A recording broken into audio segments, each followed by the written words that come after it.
Hey, what's up? It's Valar. Hope everybody's doing awesome. Anyway, today's video, what we're going to do is actually take a look at Lord Champfort pre 1.14.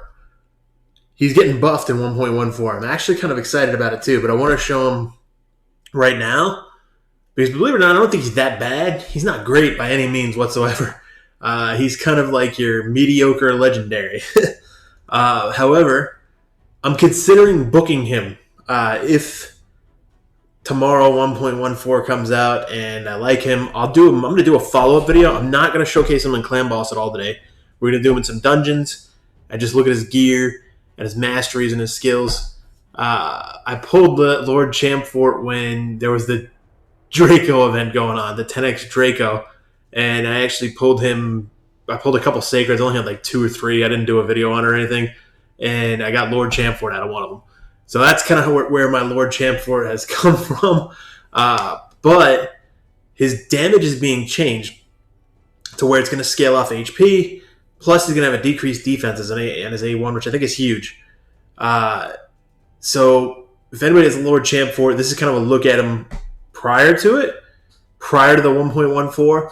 And then I'm going to do a follow-up video after 1.14, looking at him again, comparing the damage. And also in the post 1.14, I'm going to use him in Clan Boss. I don't think he's worth using in Clan Boss right now. Anyway, and before I get too far into it, please do me a favor. Please subscribe to the channel. We've really actually grown this thing pretty good over the last few months that we've been doing this, especially recently over the last month or so. And I want to thank you guys for that. Do me a favor, click subscribe. It's still around like 80% of people who watch the videos but don't subscribe for some reason. So please, I'm not against begging here. Click the subscribe button. It's completely free. Once we're above 2,000 subs, I'm going to do regular gem giveaways as much as I possibly can from Plarium to give to you guys. Anyway, but I need to be at 2,000 subs. That's the requirement for them because I've already asked, have to be at 2,000 subs. Okay, all that crap out of the way. Let's actually look at Lord Champfort's skills and what he does right now. The weird thing is he's an HP-based champion and he scales off of attack. So it's one of these things that's weird to build, right? He's HP-based, so you think you're supposed to build him with more HP, but his damage is purely based off of attack. Kind of strange. Anyway, this is the most useless A1 in the game, too, though. So, attacks one enemy has an extra 15% chance of inflicting a critical hit.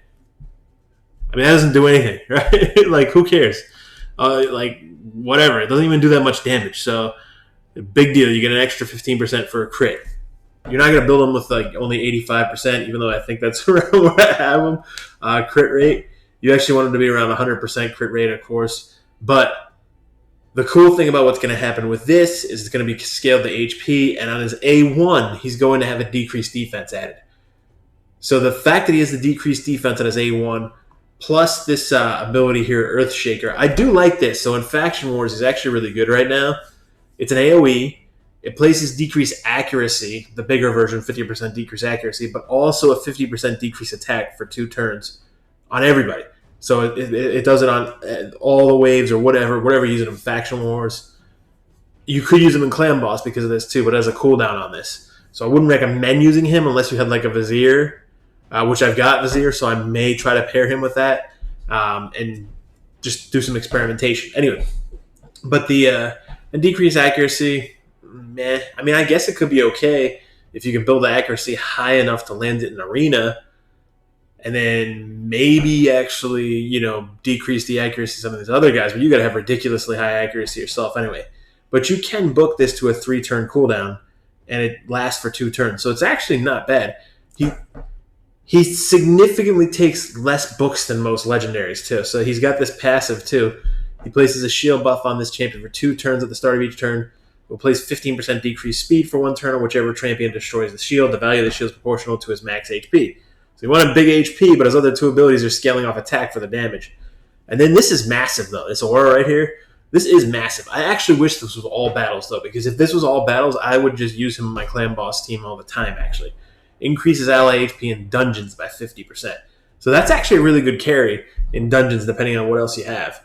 But if you look at the books, too, he takes 1, 2, 3, 4 here, 1, 2, 3, 4 here, and this 1 here. So it's I mean, granted, legendary books are expensive, but it's only 9 books to max him out as far as his skills go. So if he's going to be good, I'm considering actually doing it because I think he's going to be more useful. The other thing is his shield is going to be, I believe, anybody that hits him instead of, this will actually be, instead of the person breaking the shield, I think it's going to be anybody that hits him now. So that's another big change too. And his masteries, you can see what I have on him. I have War Master on him because I was going to plan to use him in Clan Boss. I kind of went down a little bit different areas here. He's got this shield buff here, so I did that. He's got accuracy, and then I did a little bit of the turn meter reduction stuff, Master Hexer for the decreased attack, and then also Sniper for all that stuff. So mostly on the support side, actually, but just went straight down to get, or most straight down for the most part, to get War Master. So for right now, let's actually show him in a couple places. Not there, excuse me. We're going to show him in dungeons.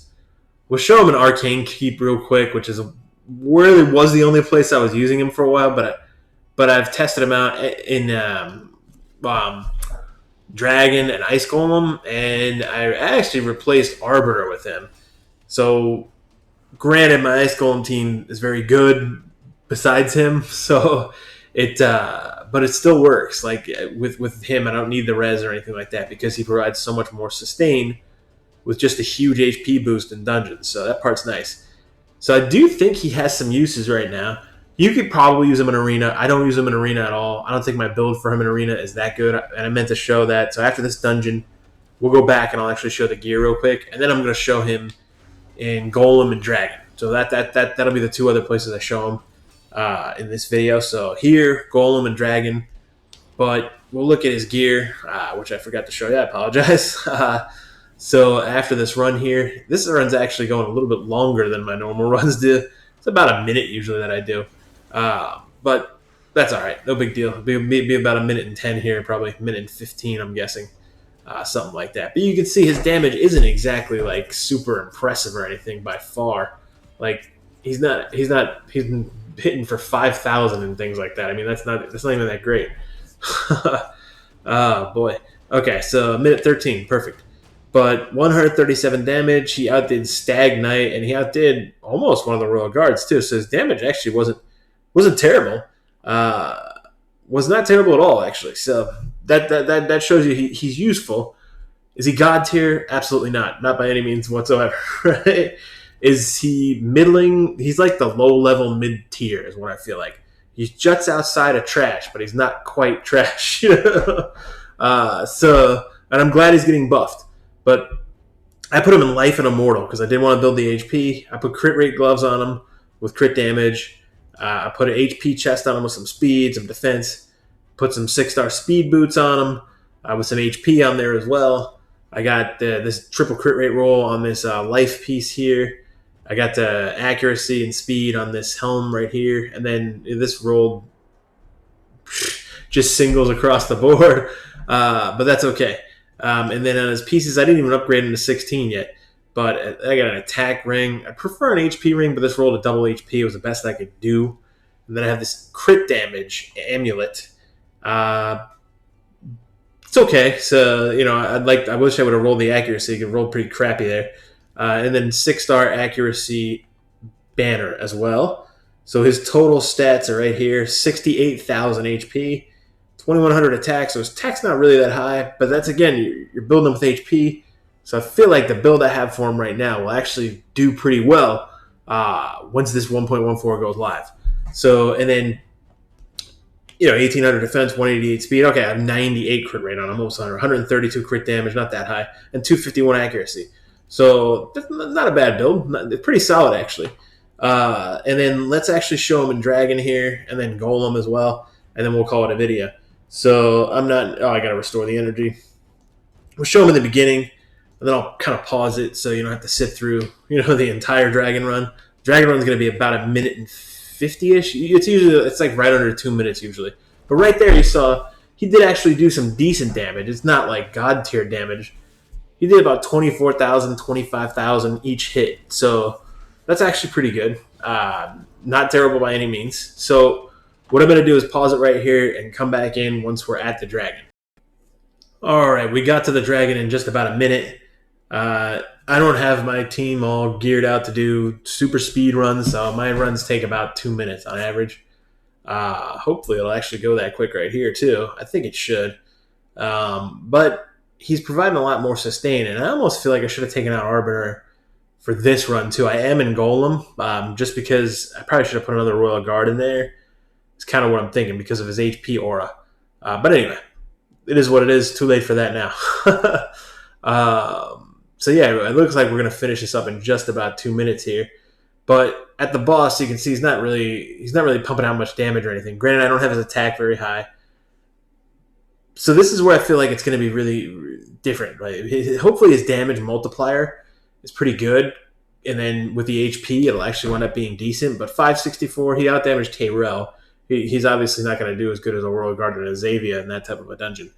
We're good. Speed with defense and crit rate. Very nice. Okay, sweet. All right, so let's actually do the Ice Golem run, and then we will call the video complete. Do me a favor, too. If you guys have Lord Champfort or you want to anything on him, throw it in the comments below. Hopefully we can actually get some use out of him, I feel like. I'm hopeful in this patch that he's going to actually be pretty decent. Could be wrong. Could be terrible. But we're going to test it out. So we're going to see. I think we can get through the wave in about something like 45 to 50 seconds here. Not this wave, but I mean both waves total. And I don't have the Arbiter there, you can see.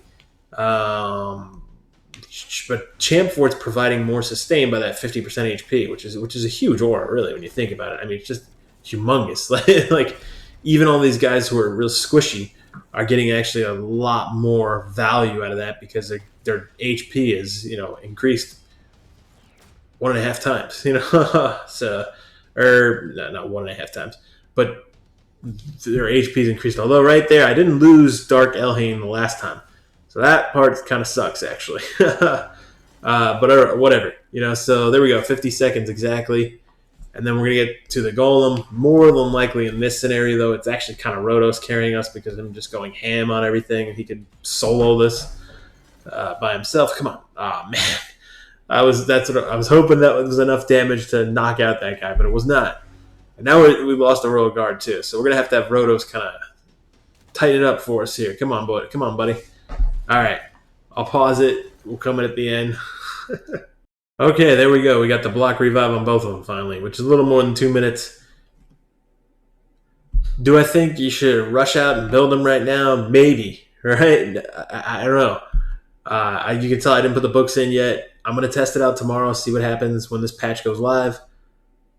And then I will say for sure if I think you should go out and build him or not. Right now, he's obviously just on the cusp of being like a Vault Guardian or maybe somewhat situationally useful depending on what you have. So I'm going to leave it at that. Again, do me a favor. Please like and subscribe. Thank you so much for checking out the video. Thank you so much for all the support again. I'll be back soon with another Raid Shadow Legends video. Cheers.